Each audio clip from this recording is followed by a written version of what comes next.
Now every season I get asked, Tom, what is the best advice for winning my mini league this season? And in today's video, we're going to run through the top tips which have taken me from a casual manager to achieving my first top 10k finish last season.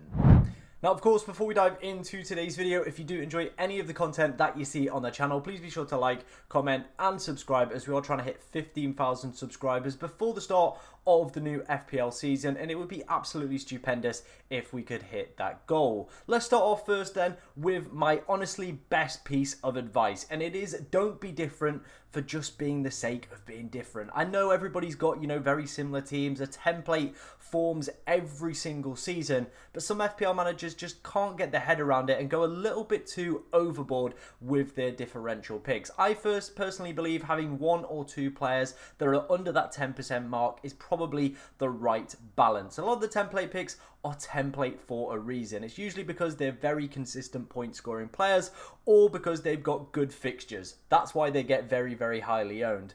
I think the best piece of advice, like I said, is just to focus on one or two of these players. Like I said, don't choose low owned players just to stand out, just to be that, that little bit different. Be a little bit cocky in maybe the group chat when, one of those low-owned players does pop off, because we've all been there when we have selected that one player pick. But how many times does that happen over the season? Maybe a couple times, but it isn't consistent returns, which of course win you the entire league itself. For me personally, one of the biggest things I learned last season is actually focus on combinations. Now, you might have a lot of players within your side that seem template, that seem very highly owned, but when you start to put all those players together, you actually find that you've got yourself some real nice differentials. For example, I had a period last season where I had Isaac, Visser, and Buemo. And, those three players were very, very highly owned players. All of them, very much template, if you like. But in combination, I actually found that they were around 15% of the player base had all three of those players. So it is, I think, one of the things that I've mainly learned from last season is focus on the combinations. Yes, some of these picks might be template, but all three together, that's where you start to, gain those bigger ranks, because not everybody has all three of those kind of template picks.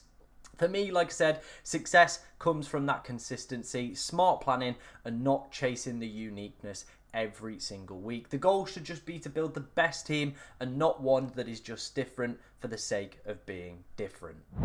Tip number 2 is target the talisman from each side, or whenever that side gets a good fixture run. And what do I mean by this? Well, this is a player that is pretty much central to everything this side does. So goals, assists, bonus points, takes the penalties, takes the free kicks, takes the corners. These are the players you need to be targeting. So obviously when these teams usually do score, that player's probably got some hand in either creating the goal or finishing it themselves. The main reason that I like this is these players usually play pretty consistent minutes, and you know what that means. More minutes on the pitch means that they're going to pick up more points over the course of the season. And these players with those consistent returns, if they are involved in everything that side does, mean that you're going to, just consistently pick up points every single week. And it doesn't even have to be players from top sides either. So look away from your Manchester Cities, your Liverpools. Look to those kind of, middle table teams that are pushing towards Europe and, actually have some really good talisman players where everything kind of goes through them. Now, I've listed some examples here from last season. Bowen and Buemo and Bruno Fernandes were all prime examples of this. Bowen obviously played for West Ham last year, who had a really, really disappointing campaign, but he still managed to get himself 21 goal involvements. Like I said, Bowen's minutes, very, very consistent. Played 34 games last season and pretty much was involved anytime West Ham scored. Bowen got himself involved. Obviously, we know about Brian Mbeumo. He has been Brentford's talisman for years now and has been one of my favourite players to pick up every single time that they get a good, decent fixture run, because, again, he is involved in the goals, the assist, takes the penalties, dabbles in some free kicks. Same with Bruno Fernandes as well. He's the penalty taker and everything flows through his side and usually has some sort of involvement within the goals. And maybe that might not even be the goal or assist itself, but actually might lead to him potentially getting some kind of, points on the bonus point system. So then when he does get himself involved in the goals, he's probably got a higher percentage chance of course, getting some bonus points as well. And my last point here is look beyond the team reputation and focus on who is carrying the output. I think sometimes people just want to, focus on the best teams, and they'll be like, I don't want a West Ham player, they're dreadful. I don't want, say, a Manchester United player given the form that they're in. But sometimes you have to look past the team itself and look at individual players that are probably carrying teams. And I think for large parts of last season, if you owned Liam Delap at the right time, he was another one that definitely fit into this category. It was a poor Ipswich side, but he was the talisman of that side, taking the penalties, scoring the goals, and most importantly, when Ipswich won, he picked himself up the bonus points. Of course, I will be doing a run through of my top talisman to target for the upcoming season, and there's lots of transfer movement, so there's going to be plenty of new ones to be targeting for this season. My third tip is going to be understanding the bonus point system. If you don't know what that is, it's pretty much those numbers you see when you click into a game and it's got all the players with like a 20 or a 30. That is the BPS. Players pick up BPS points throughout the games for doing their basic actions. But the reason that I'm going to say to you guys, understand this system and why players pick up the BPS, is it is one of the fundamentals that helped me to identify certain captaincy targets or certain players that I wanted to pick up. Obviously, players pick up those BPS points for just doing the basics, like I said, their key passes, their tackles, their clearances, blocks on the line, stuff like that, all accumulates to the BPS model. Again, some players pick up exceptionally well BPS points without actually getting attacking returns. You'll see this sometimes when, say, a certain team keeps a clean sheet, and you'll be like, why is one of the centre-backs who's done really nothing in the game top of the BPS? Well, he's probably been passing the ball a lot, and that has actually led to him, of course, getting up the BPS. One of the big targets for me last season was, of course, Mateus Cunha. He was a prime example of finding a player that's baseline BPS was stupendous before even doing any sort of attacking actions, because again, he fits into that talisman profile and also was just involved in everything that was going off for Wolves attackingly. So he was getting the key passes, he was creating the opportunities for his other teammates as well, and was just on the ball so much that it meant that his baseline BPS was hovering around a 12 or a 14 before, of course, getting any sort of attacking actions.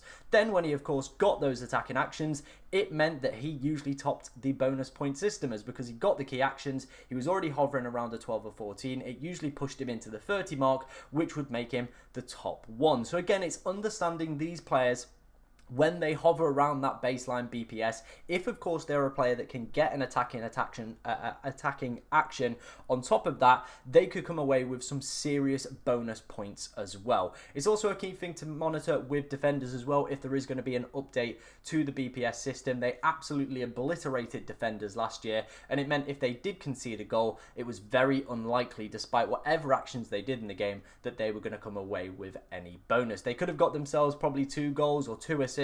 It wouldn't matter. So it absolutely killed attacking defenders, in my personal opinion. And if it isn't going to change this season, I definitely think there is a model to go with the cheap and cheerful defenders, because what's the point in picking up an attacking defender if, of course, he's going to get absolutely no reward for picking up those attacking actions, rather than me get a cheap 4.5 million rotating option that, of course, can have a good fixture, picks up a clean sheet, and maybe grabs a few bonus points as well, and scores similar to somebody, like a Gavardio, who's going to probably come in around 2 million more. What's the point? So I definitely think that's one to monitor when, of course, the game does release.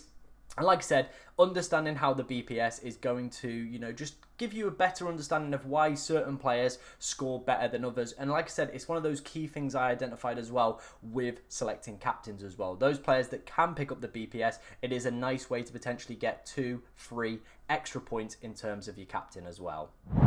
And my fourth and final tip to help you win your mini league this season is going to be plan ahead. It's one of the biggest things I've taken from FPL over the past few years, and it is not just looking at the upcoming fixture. It is focusing on the next few game weeks. I've seen it so many times in my deadline streams where people will come in, ask me if they should buy a player because he's got a good fixture in this match day, and I'll go no, and they won't understand why, and I'll go look at his next 5 run of fixtures. Yes, he might, of course, haul in this fixture against, a bottom 3 club, but what is his points going to be like the next 3-4 4 or 5 weeks. Like I said, FPL is not a sprint, it is a marathon. You need to be consistently picking up points every single week and not just, of course, having, one good game week because you picked all the West Ham players and they faced off against Southampton, for example. It doesn't work like that. You need to be picking players that have good, lengthy fixture runs where you can get consistent points out of them. And for me, I think one of the main reasons to do it as well is for captain and, of course, swapping around your budget enablers as well. Captaincy is one of the big things that you need to get right in this game every single week.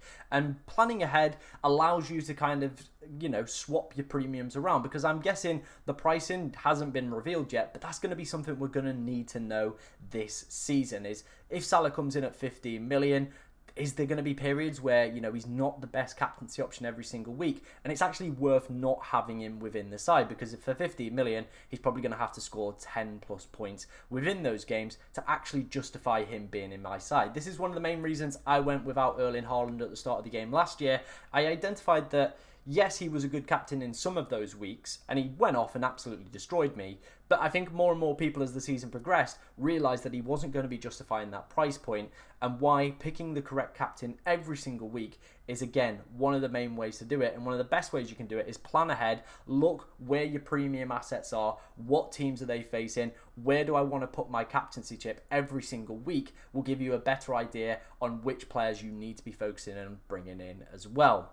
One of the main ways that I did this was using tools like Fantasy Football Hub's amazing fixture tracker and AI Assistant Manager, which allowed me to, spot some early runs for good teams, spot some players as well with their predicted points tool as well that I wouldn't have been able to find previously as well. There is a link to the description to Fantasy Football Hub's amazing website, of course, if you want to check it out. And when the game does launch as well, you can go and get your team rated for free by their AI tools. So like I said, link in the description if you want to go and check that out as well. But yeah, like I said, that was a real big kind of game changer for me, being able to target the fixtures using their tool to identify which teams I want to be able to kind of focus on with my transfer selections. Planning lets you save the transfers as well, avoids the hits, and makes the smarter moves across the course of the season. Like I said, picking up on those players that have decent fixture runs rather than the one game week punts means you're going to save some transfers and, of course, take less hits as well across the course of the season.